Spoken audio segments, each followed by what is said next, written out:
JT, man, how are you? I'm great, man. How are you? I'm fantastic. Anytime I'm on the right side of the dirt, I'm feeling pretty darn good about myself. That's for darn sure.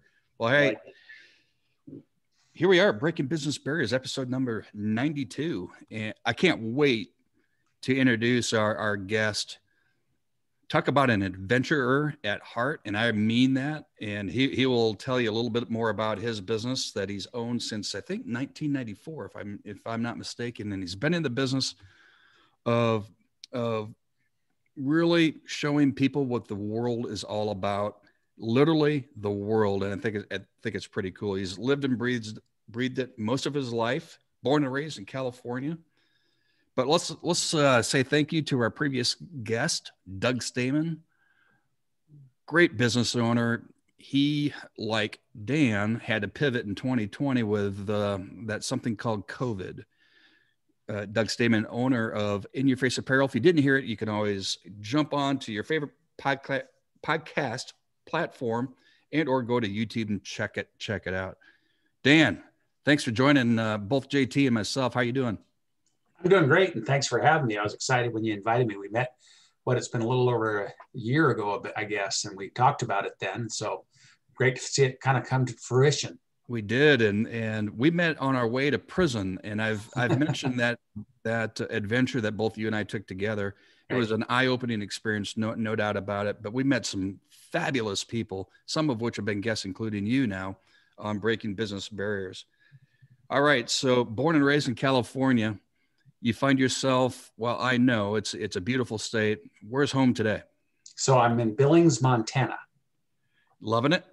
Yeah, I do. I like it a lot. It's been a great place to raise my family. And, our business, we could nowadays with the internet pretty much be based anywhere in the world.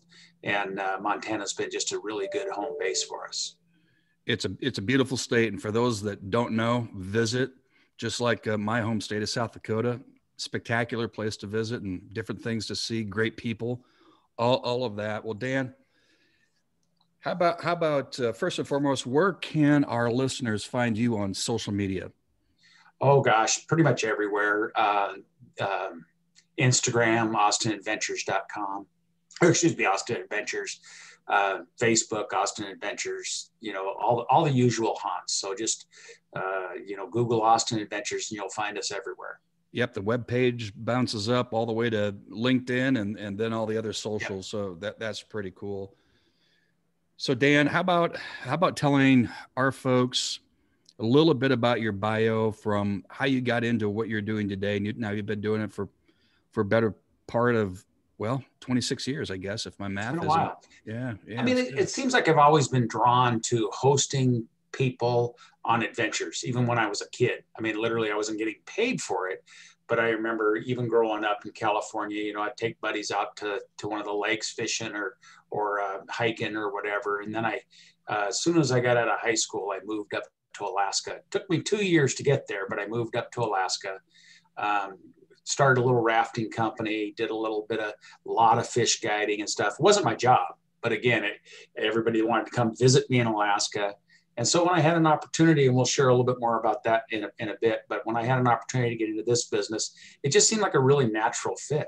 And now I get paid for it. So now I can still host people. And, if you come visit me in Montana, I'll host you, but I'll also charge you. No, I'm kidding. I still host a lot of friends and family in Montana here, but it's just been a great way. It's my second career. My first career was construction. I owned a large construction company in Alaska and did work all over the world. So logistically, that was my strong suit. We could go into the Azores or into Guam or anywhere in the world and do military projects. So it was just kind of a natural fit when I got into this business to handle the logistical part of it. So the journey of being an entrepreneur, you started pretty much out of the gate, really. I did. Right? Yeah. What was? Yeah, I think I don't know. I think my first construction company was back in, I should date myself here, back in 75, 76. And I think at that time I had 70 or 80 guys working for me. So I've always been, I've only worked one stint for anyone else, and that was just a few years. Can you imagine doing that today? No. Now, what, I mean, some, people on our show, they're either really out of the gate as an entrepreneur, business owner, or they're making that thought of making that transition from W-2. What was you know, was it the family that you learned about being an entrepreneur? Or was it just in your blood from the get-go? I think it was definitely in my blood from the get-go. I mean, even in high school, I was building fences or patios or doing whatever I could. While all my buddies were working at McDonald's or pizza parlors, I had a pickup truck and some tools and was, like I say, building fences or remodeling, doing whatever I could. I've just always enjoyed the, that flexibility or that sense of ownership with doing my own thing. The stint working for somebody else was probably some of the best learning. Learned a lot of what I don't want to do, and what taking orders from somebody else was challenging. So I've always literally gravitated towards, for lack of a better way to put it, being the boss. So Dan, would you say that when you did that stint working for another company, would you say that it was more desire to be an entrepreneur that caused you to go out and do your own thing, or would you say it was a distaste for for working for somebody else? I don't know if it was a distaste, because I actually enjoyed it, because I learned a lot. I was working with some really smart people, so I did learn a lot. But it was I was definitely pulled back to doing my own thing. I mean, it really was hard for me I don't mind working, so I was still working 10, 12 hours a day, even when I was working for somebody else. But it was just being able to call the shots, being able to really determine my own destiny. That's impressive that you did it so early, because I kind of had a desire to leave the corporate world a long time before I actually did. So kudos to you for for making that happen so young. Yeah, I mean, and it's worked out well. Especially the last, well, I guess now again I'm dating myself. The time when my kids were young is when I really enjoyed it the most, because I could really focus on them and I didn't have to punch time clock. If I worked after they went to bed 8 to midnight or whatever, it all worked out. But it allowed me to not punch a time clock and spend a lot of time with my kids growing up. Now that they're into their late 20s, early 30s, it's really made a difference. I can relate to that, because yesterday at MLK Day, my two boys were home, and I said, you know what, guys, I'm working from home today because I don't like being far away when y'all are home. So right. Yeah, and my first adventure company was in my basement, and it all revolved around when the kids came home from school, and I always enjoyed being there and throwing some cookies in the oven for them and all that corny stuff. You're in great company, because a lot of great companies were founded in basements and garages. So. Right. No doubt about that. Dan, do you have any advice for someone that may be a business owner today, or aspiring to make that leap of faith, or maybe a little side hustle? Do you have any advice for our listeners? And keep in mind, our listeners are from literally high school. It's amazing how many high school and college kids are listening to Breaking Business Barriers, all the way to someone, maybe I'm done with corporate America, or I'm thinking about being done, but I'm scared to death. Do you have any advice for them? Well, I think that the scared to death part of it's not a bad thing, right? That kind of keeps you on the tracks. But I look at every single all diversity as an equal or greater advantage. So when you start out on your own, you're going to make mistakes. You're going to make the wrong call. You're going to get in over your head. All these things that can go wrong will go wrong. But every one of them is an opportunity to learn and improve and hone your craft, hone your skills, build your business, and make it better based on those mistakes. I mean, if we didn't make any mistakes, I don't think we'd learn anything. I think it would just be, it would be boring. But I also think that that's key to the whole entrepreneurial drive, is what you do when you make those mistakes. Yeah, mistakes are great teachers. They are, as long as they don't kill you. That's the key is, and frankly, sometimes they do. Yep, that's for sure. Do you have a mentor that you can, or someone that you can soundboard?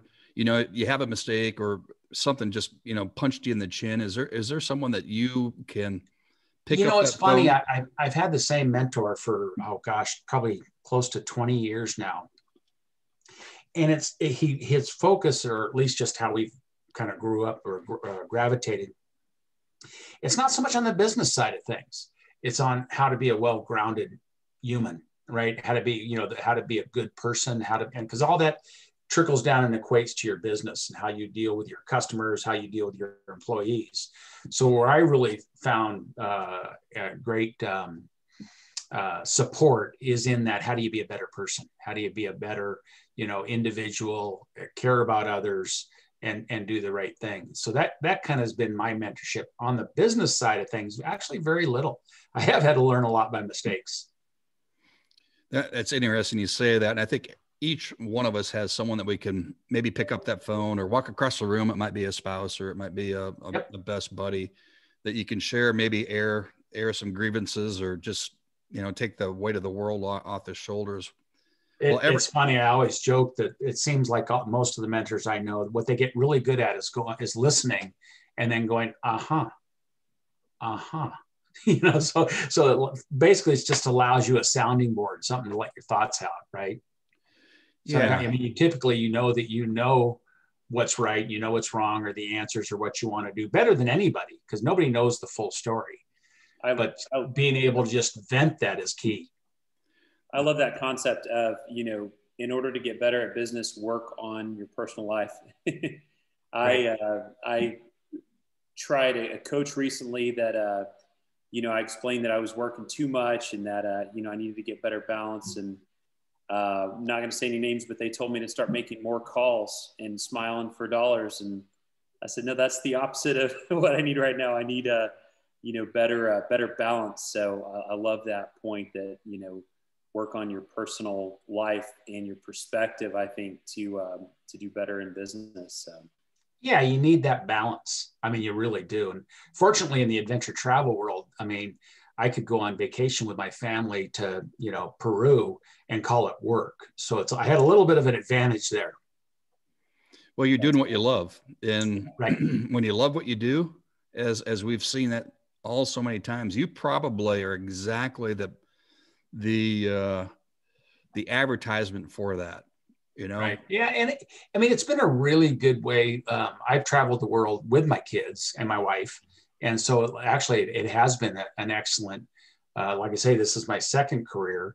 And I literally got into this and stayed into this because in the construction industry, it was always me going out and doing my thing. And I'd be gone for months. And it just wasn't, my kids were really young, 2 and 4. And I just did not see a future that I was looking for, that I wanted to be more actively involved in my kids as they grew up. So, I mean, literally when my kids were, young, 6, 8 years old, I'd take them to South America for 6, 8 weeks and I watched what it did to make them better individuals as well. So it was really quite rewarding. Not quite as financially rewarding, but you know what? That's not always it. JT? Dan, can you tell me more about your business, just the logistics of how people find you and what, kind of services you offer and just how Sure. that goes? So we're considered a tour operator, which a lot of people get us confused with like a travel agent. Travel agents actually come to us, but we're a tour operator. We are on all 7 continents.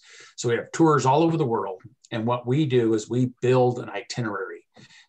Jared, you'd come to us and you'd say, hey, I've always wanted to go to see Machu Picchu. And, so we would build an itinerary, and then those guides would be our employees. We'd have guides, vehicles, pick you up at the airport, take you from point A to point B, show you the sites, educate you, share with you what you're seeing, why you're seeing it, talk a lot about the local culture. And you can do that, again, anywhere in the world. We have scheduled departures where you can just join. If you and your family want to, take your kids or young and you want to go to Yellowstone, we have trips to Yellowstone every week, all summer long. And you can join others, or you can do it privately. But the logistics part of it is really what we do. That and the guides, I think, are the 2 most important thing. You just show up, we take care of everything.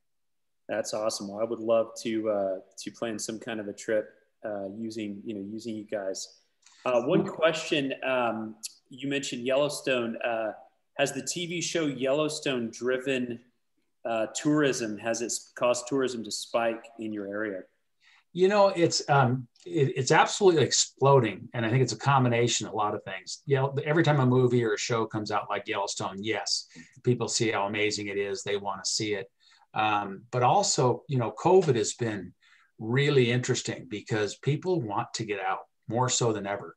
What we do is we take you out into the backcountry. We take you out on the trails. I mean, what better social distancing than being 3 miles into the backcountry with, you know, with your family, right? So we saw Yellowstone, for example, set records this year for attendance. Wow. First couple of months when nobody knew what to expect, it was a ghost town. But then all of a sudden, the pent up demand, people wanted to get out, and they realized hey, wait a minute, getting out into nature and getting out into the country, way better than going to New York City or Chicago or Boston, right? So literally, we saw, and we actually ran trips in the park this year, which a lot of people didn't do, not without its challenges. But what we saw was that a lot of people just wanting to get out. RVs and stuff were hard to come by. Everybody wanted to go out and buy an RV. Everybody wanted to go out and buy a boat. Literally, we saw a high demand for all of that. So I think that had a big part of it as well. I can really relate to that because I told you my wife's a big traveler and she's just taken us all over the world. And there are a lot of amazing places here in the States that we've never visited because we're trying to go, you know, outside. And maybe that's a silver lining of, this past year as it's caused people to become tourists in their own native land. Absolutely. We heard that, you know, day in and day out that, you know, our trip to Italy, our annual trip to Italy got canceled, but we got to do something. And right. So we saw some pretty good numbers. 2021 is ridiculous with bookings now. People are the demand is clearly there. They want to get out. They believe COVID's behind us and they're really wanting to get out, you know, as soon as they can. So it should be interesting to see how it shakes out. Dan, before we get into really the theme of our show is that fork in the road, which you've already somewhat touched on, but you took a major challenge and turned it into an opportunity. But I've got to ask you, this is on my mind. What's the coolest experience that you've ever had personally? At least you've been all over the globe. What's the one that maybe ranks 1A, maybe there's a 1B?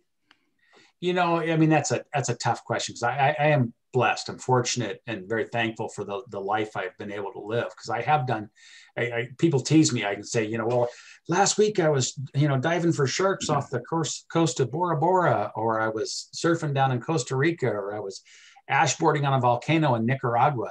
And it always, you know, it sounds sexy, right? So I can really play that up if I want to. But, you know, to me, like you said a minute ago, Brent, right here at home, we have so much to offer. I was fortunate to climb the Grand Teton with my daughter here a few years ago, and it was phenomenal. I mean, first off, it was quite a challenge for me. So I'm getting a little older and didn't think I'd make it. And I was able to climb the Grand Teton, summit the Tetons, and spend the time with my daughter. That was life-changing for me. That was amazing. I totally enjoyed that. Well, I've seen some backyard pictures of yours, and it is, I'd go hang out there and maybe cook a steak with you or something like that. But let's talk about that. Let's talk about how you took that fork in the road and saw the business opportunity and doubled down or went all in.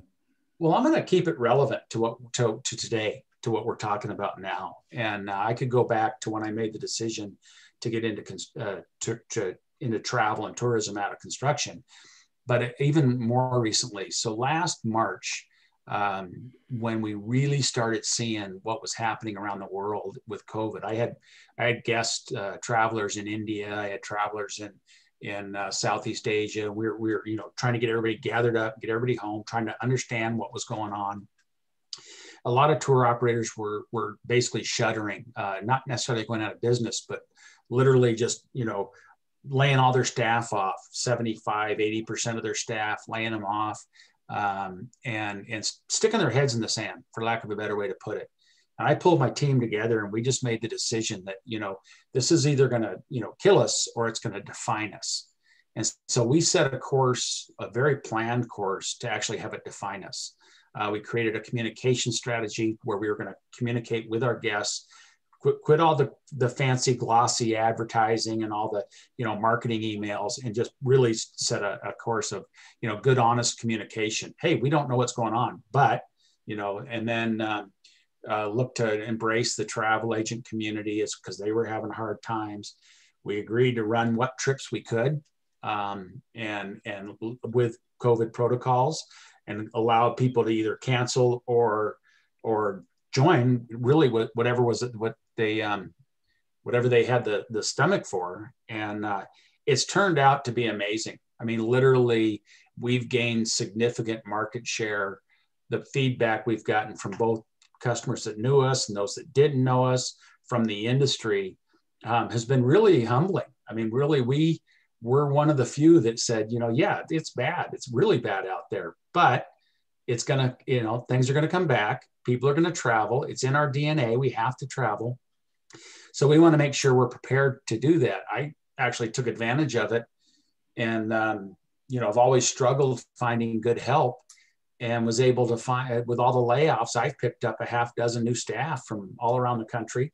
With Zoom, we used to want everybody based in our office here in Montana. And with Zoom, I now have a guy in Vermont, another person down in Colorado, another person in New Jersey that I've hired from our competition. So literally, I think we did as best we could. My favorite saying is, behind every adversity, there's an equal or greater advantage. You just got to be, willing and look for it. So I think that was really the kind of the fork in the road. Back in March, we just said, you know what, we're gonna come out of this stronger.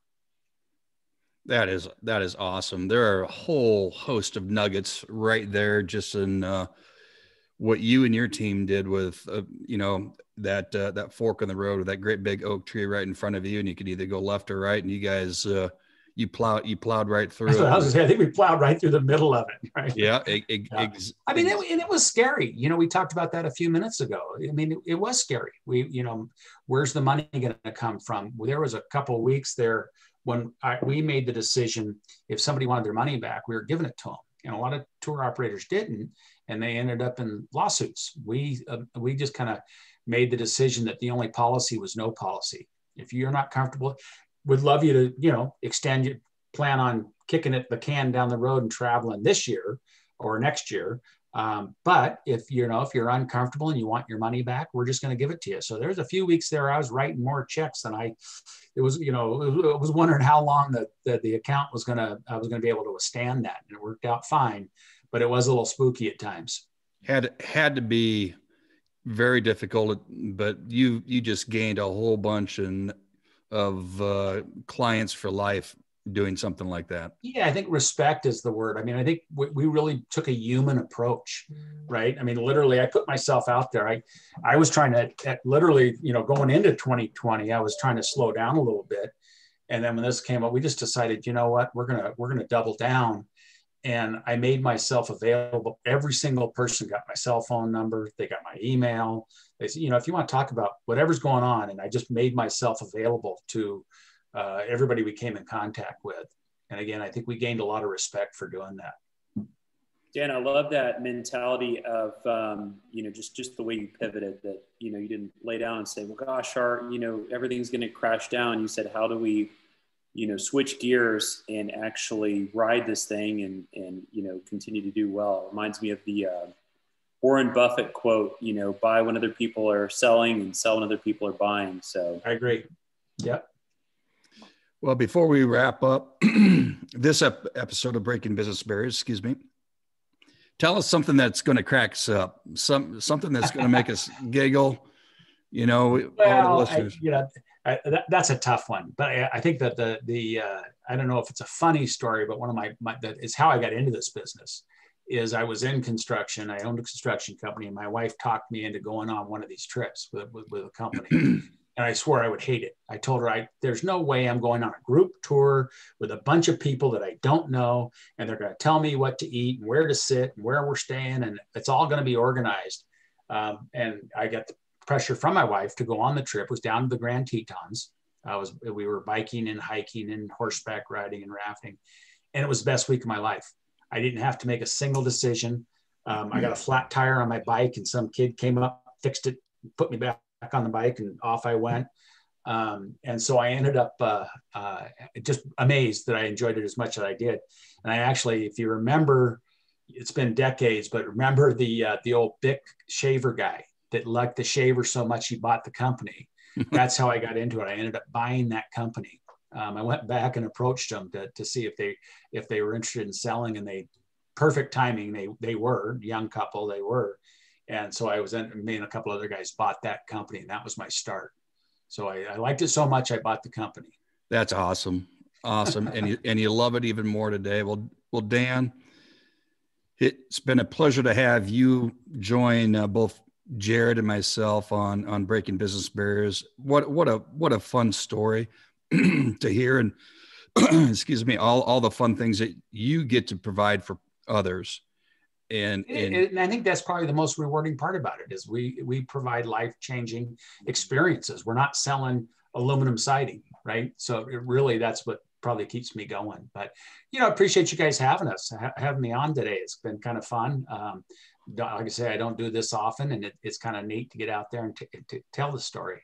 Well, let's check out. We encourage you, if you even have the slightest inkling of doing any sort of travel, whether it's in the United States or across the globe, Austin Adventures just go to their website. There's a lot of cool stuff on there. I mean, I paged through it for a better part of an hour just looking at stuff. And that's after I met you, Dan, actually. And it's really cool. Well, yeah. We'll have to get Jared and his family on the trip, and then he'll come back on and tell you all about it. I'm sold, man. And I would encourage everyone to go to your website as well. I tend to be kind of a workaholic, and like I said, my wife sees to it that we travel, and I'm just so glad that she does, man. My best, some of my best memories my entire life are, in different locations, where I'm with my family and change of scenery and learning more about the world and learning more about different people and ways of life. So I'm just a huge travel fan. And I think what's amazing, those memories you're creating will mean so much to your family, but as well as you, and they'll far outlast the latest iPad or iPhone or whatever. So, that's what I like about it. Absolutely. No doubt about it. And Dan, we will have to do some pheasant hunting up at Duhame Farms in South Dakota. We'll try to arrange that at one time, and that'll certainly be on us. So we'll be able to do All that. Right, guys. But thanks again for having me today. Yeah, Dan Austin, owner and lover of travels, Austin Adventures. This is Brent Duhame and Jared Ty signing off. And as we always do, it is upward and onward. Charge hard. See y'all. Thanks, guys.